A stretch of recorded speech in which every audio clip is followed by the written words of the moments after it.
The air hung heavy, thick with the scent of jasmine and damp earth. Yuki, a wisp of a girl with eyes full of adventure, strayed from the beaten path. Sunlight, filtered through emerald leaves, dappled the jungle floor.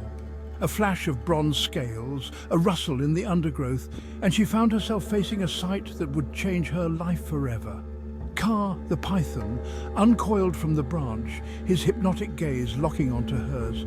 Fear, primal and instinctive, threatened to overwhelm Maya. But Kaa's voice, a low, soothing rumble, flowed over her, stilling her trembling limbs.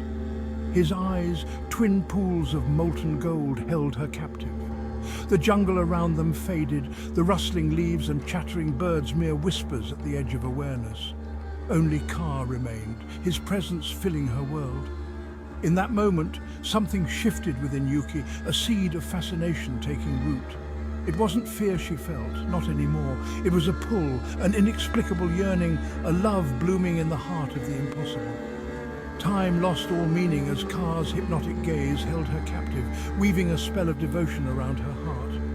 When Yuki finally stumbled back, blinking in the returning sunlight, she carried the memory of Kaa's gaze within her, a secret treasure she knew she could never share. Years tumbled into each other like jungle vines, each year drawing Yuki back to the heart of the jungle. Each visit was a pilgrimage, a return to the source of the strange enchantment that held her in its sway. Kaa, sensing her approach, would be waiting. He would greet her with a gentle caress of his snout against her cheek, his scales cool and smooth against her skin. They wouldn't speak, not in the conventional sense, but in the silent language of shared gazes and whispered thoughts, their bond deepened. Yuki, growing into a woman, found herself drawn back to the jungle's embrace, her heart thrumming with a love that defied logic and reason. Each visit to Kaa was a homecoming, a return to a love that transcended the boundaries of the ordinary. Kaa, the serpent who held her heart captive, was more than just a creature of the jungle to her. He was her confidant, her solace, her forbidden love. The world beyond the jungle called to Yuki, pulling her towards the life that awaited her. She left the jungle with a heavy heart, carrying Kaa's image etched onto her soul. Life in the small jungle of the suburbia was a stark contrast to the verdant world she yearned for. Yet even amidst the cacophony of suburban life, Yuki could hear the echoes of Kaa's whispers in the wind, in the rustling leaves of the park, in the silence of her own heart. She built a life in Utah, a life that outwardly seemed ordinary, yet was secretly ruled by the memory of a jungle serpent.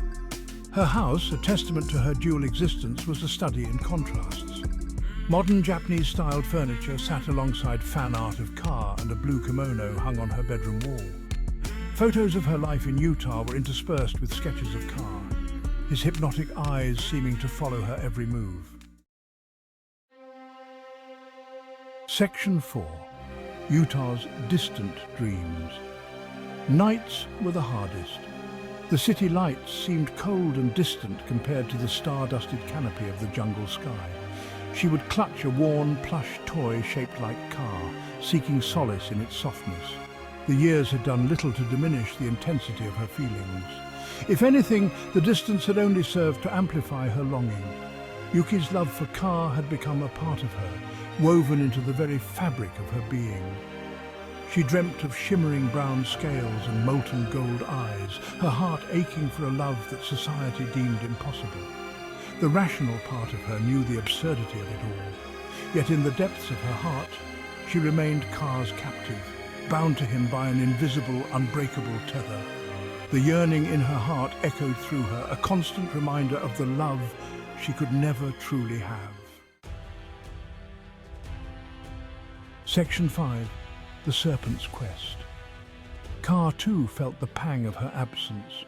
The jungle seemed strangely empty without her periodic visits, her laughter echoing in the rustle of leaves. He missed the feel of her hand, gentle yet firm, stroking his scales. He missed the look in her eyes, a mixture of awe and adoration that no other creature had ever directed at him. Driven by an inexplicable force, Kaa embarked on a journey he never thought he'd undertake. Guided by instinct and the faintest traces of Yuki's scent, he ventured beyond the familiar embrace of the jungle. His journey was fraught with danger, a slithering odyssey through concrete jungles and across vast, unforgiving landscapes. But the thought of Yuki, his Yuki, fueled his determination. He crossed oceans, his powerful body coiling around the undercarriage of a cargo plane, the roar of the engines a deafening symphony to his sensitive ears.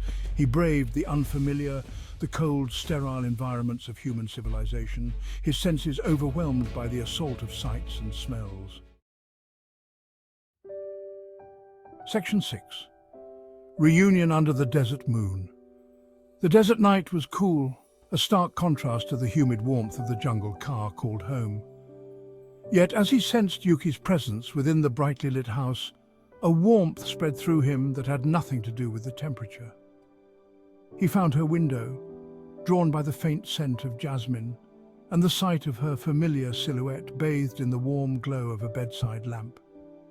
With a grace that belied his size, Kaa slithered in, his scales cool against the polished hardwood floor. He approached the bed cautiously, his heart thundering in his chest. There she was, his Yuki, more beautiful than he remembered. Her hair was was fanned out on the pillow, her face serene in sleep. He watched her, his heart overflowing with a love that transcended species and defied logic. He lowered his head, his snout gently nudging aside a stray strand of hair. He pressed a feather-light kiss to her cheek, the warmth of her skin a jolt to his senses. Maya stirred, a soft gasp escaping her lips. She opened her eyes, her gaze widening as she saw him. For a moment, disbelief warred with joy in her eyes. Then a slow smile spread across her face, a smile that reached her eyes and lit up the room brighter than the moon outside. "Kaa," she whispered, her voice thick with emotion. He had found her. And in that moment, surrounded by the trappings of her human life, they were back in their jungle, their love story continuing under the watchful gaze of the desert moon. The caress of his snout against her cheek.